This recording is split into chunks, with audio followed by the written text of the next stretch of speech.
बिस्मिल्लाहिर्रहमानिर्रहीम, अस्सलाम वालेकुम। Welcome to my kitchen. उम्मीद है आप सब लोग खैरियत से होंगे। आज मैं आपके साथ जो रेसिपी शेयर करूंगी वो बहुत ही अच्छी और बहुत मज़ेदार है। जब आपके घर में कोई मेहमान आए या आप अपने बच्चों को कभी दिल चाहे तो आप ये बना के खिला सकती हैं। ये तला हुआ गोश्त है, लेकिन इसे हम पहले उबालेंगे, उसके बाद इसे तलेंगे। इसके लिए मैंने ये बीफ का गोश्त लिया है और ये देखें, इसकी मैंने छोटी बोटियाँ कर ली हैं। अगर कोई बोटी अगर मोटी है तो उसे दरमियान में से आप काट के उसे इस तरह टुकड़े में आप कर सकती हैं। ये मैंने छोटी छोटी बोटियाँ ली हैं। इनको मैंने ज़्यादा बड़ा नहीं रखा कि इसके अंदर तक जायका चला जाए इस बोटियों का। इसकी ये आधा किलो ये बीफ है। इसके साथ ही ये 7-8 जवे लहसुन के हैं, ये 5-6 हरी मिर्चें हैं। इसके साथ ही ये 2 खाने के चमचे ये चिली सॉस है। 2 खाने के चमचे ही सोया सॉस है। ये नींबू का रस है। अगर आपके पास नींबू का रस ना हो तो आप 2 चमचे सिरका भी डाल सकती हैं, और अगर आप ना भी डालना चाहें तो इसकी भी कोई ज़रूरत नहीं है। लेकिन यह है कि इससे बहुत अच्छा टेस्ट आ जाता है। 1 चाय का चम्मच ये नमक है, क्योंकि इसमें मैं चाट मसाला बाद में। बिस्मिल्लाहिर्रहमानिर्रहीम। अब मैं ये अपनी कुकिंग का आगाज़ करती हूँ। ये मैंने एक पतीली में ये गोश्त डाल के, इसमें तकरीबन मैं ये 2 गिलास के करीब पानी है ये मैं डालूँगी। और ये मैं उस वक्त तक इसमें कोई मसाला नहीं डालूँगी जब तक इसमें इस पानी में उबाल नहीं आ जाता। कि इसका जब ये गोश्त का जो फेना है वो ऊपर आ जाएगा, जो खून है, उसके बाद मैं इसमें ये सारी चीज़ें अपनी मिक्स करूँगी। लेकिन इसके पहले इसके लिए मैं पहले इंतज़ार करूँगी कि इसमें उबाल आ जाए। इसके साथ ही मैं आपको बताऊँ, मैं दही बताना भूल गई थी। दही भी इसमें 1 प्याली मैं दही भी डालूँगी। और आप चाहे अगर आपको नींबू ना मिले तो आप सिरका भी यूज़ कर सकते हैं। लेकिन आप इसे जब बनाएं तो आप इस चीज़ का ख्याल रखें कि ये गोश्त जब उबलेगा उसके बाद ही अपने सारी चीज़ें डालनी है, नहीं तो ये सारा इसका जो खून है वो इसके अंदर मिक्स हो जाएगा। और इसे खोल के ही उबालना है ताकि ये इसमें कोई महक इसके अंदर ना रहे। जब ये उबल जाएगा उसके बाद मैं ये सारी चीज़ें, सारा मसाला इसमें मिलाऊंगी, फिर मैं आपको दिखाती हूँ। ये देखिए, इसके ऊपर ये इतना सारा ये खून, जो ये फेना था ये ऊपर आया, ये मैंने उतार लिया। और ये सारा खून होता है जो अगर आप इसके साथ ही इसे मिक्स कर दें तो ये सारा जो गोश्त है इसमें ये सारी महक आ जाएगी। अब ये देखिए, ये बिल्कुल सही हो, ये साफ़ हो गया। ये देखिए, ये मैंने इस पे इतना सारा ये इसके ऊपर से उतारा है ये गोश्त। और कभी याद रखें कि अगर गोश्त इस तरह बगैर आपने फ्राई किए पकाना है तो पहले उबाल के उसका खून उतार दें, उसके बाद आप उसमें अपनी चीज़ें डालें। इसके साथ ही ये मैंने इसमें हरी मिर्चें और ये इसमें लौंगे और ये सब चीज़ें मैंने इसमें मिक्स कर दी थी, ये डाल दिया। 1 चमचा इसमें लौंग थी, 1 चाय का चम्मच काली मिर्च थी।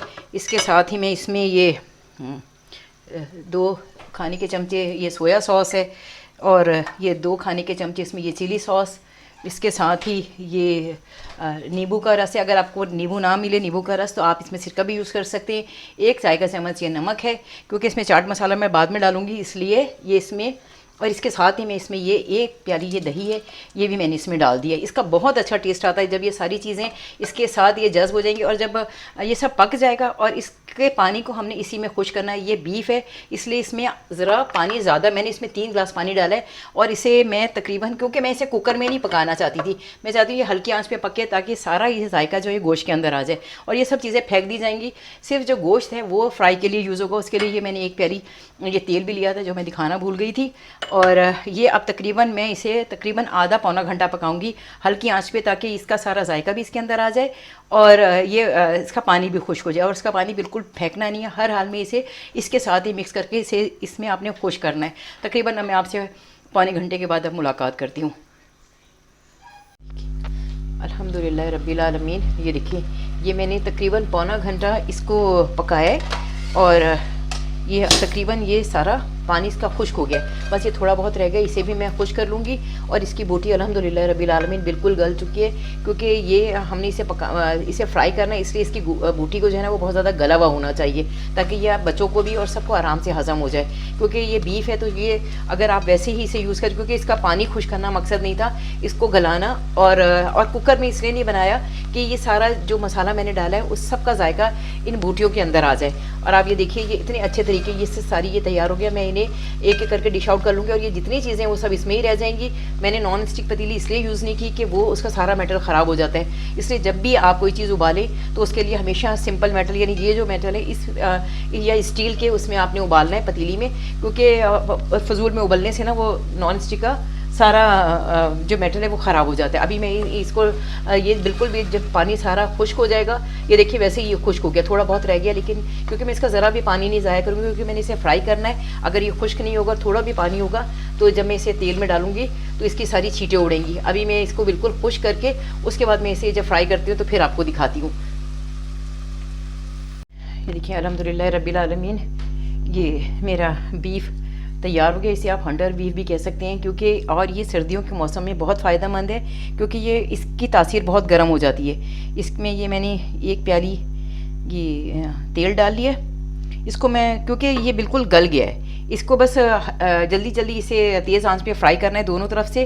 और क्योंकि ये देखिए ये बिल्कुल गला हुआ है, इसके लिए ज़रूरत नहीं कि आप इसे हल्की आंच पे पकाएंगे, लेकिन इस तरह पकाएं कि ये जले ना। और ज़रूर आप नीचे कोई कागज़ पहले ये इस तरह किसी चीज़ में रख लें, ताकि सारा जो तेल निकले वो एक्स्ट्रा वो इसमें जज्ब हो जाए। तो अब ये जब ज़रा थोड़ा सा हीटअप होता है तो फिर मैं इसमें ये अपनी ये सारी बोटियां डाल के, आप इसे सर्दियों में बना के बच्चों को खिलाएं। और आप इस तरह उबाल के घर में रख सकती हैं कि अगर आपके मेहमान आए तो आप चिकन में बना लें या मटन में बना लें, तो आप फटाफट आप निकालेंगे, इतना अच्छा इसका टेस्ट आएगा। और ये इतनी अच्छी डिश है, जब आप इसे बनाएंगे, आप जब इसे यूज़ करेंगे आपको बहुत मज़ा आएगा।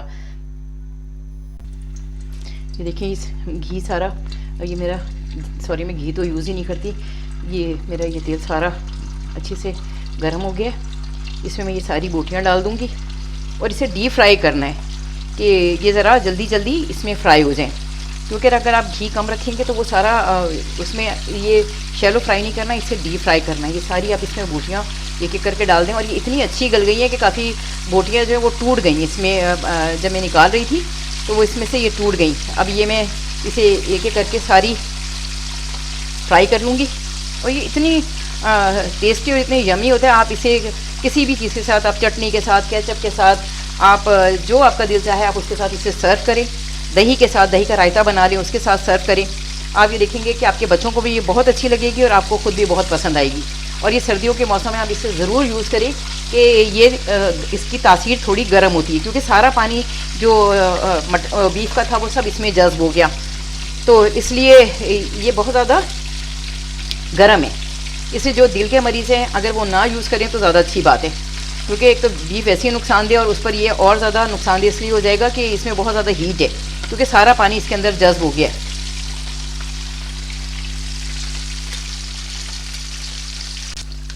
ये देखिए अल्हम्दुलिल्लाह रब्बिल आलमीन, मेरी ये रेसिपी बिल्कुल रेडी है। ये इसे मैं हर तरफ से पलट के मैंने इसे फ्राई कर रही हूँ।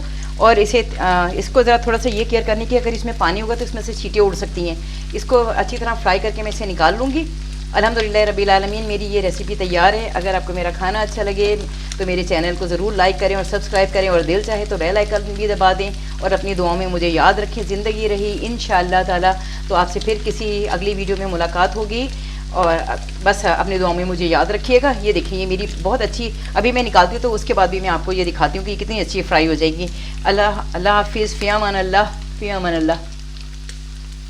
ये देखिए अल्हम्दुलिल्लाह रब्बिल आलमीन, ये मेरा फ्राई टिक्का मसाला बिल्कुल रेडी है। इस पर आप ये जो मैंने चाट मसाला निकाला था, ये इस पर से आप थोड़ा सा इसे छिड़क दीजिए। और इसके साथ ही ये हरे धनिए की चटनी है, ये इमली की चटनी है, केचप है, जिसके साथ चाहें आप इसे यूज़ कर सकते हैं। अल्हम्दुलिल्लाह रब्बिल आलमीन, आप इसे एक दफ़ा ज़रूर अपने घर में ट्राई करें और आप देखेंगे ये इतना टेस्टी और इतना मज़ेदार बनेगा कि आपके बच्चों को भी अच्छा लगेगा और आपके सारे घर वालों को पसंद आएगा। ज़िंदगी रही इंशाअल्लाह ताला तो फिर किसी वीडियो में आपसे मुलाकात होगी। अपनी दुआओं में मुझे याद रखिएगा। अल्लाह हाफिज़, फ़ी अमान अल्लाह।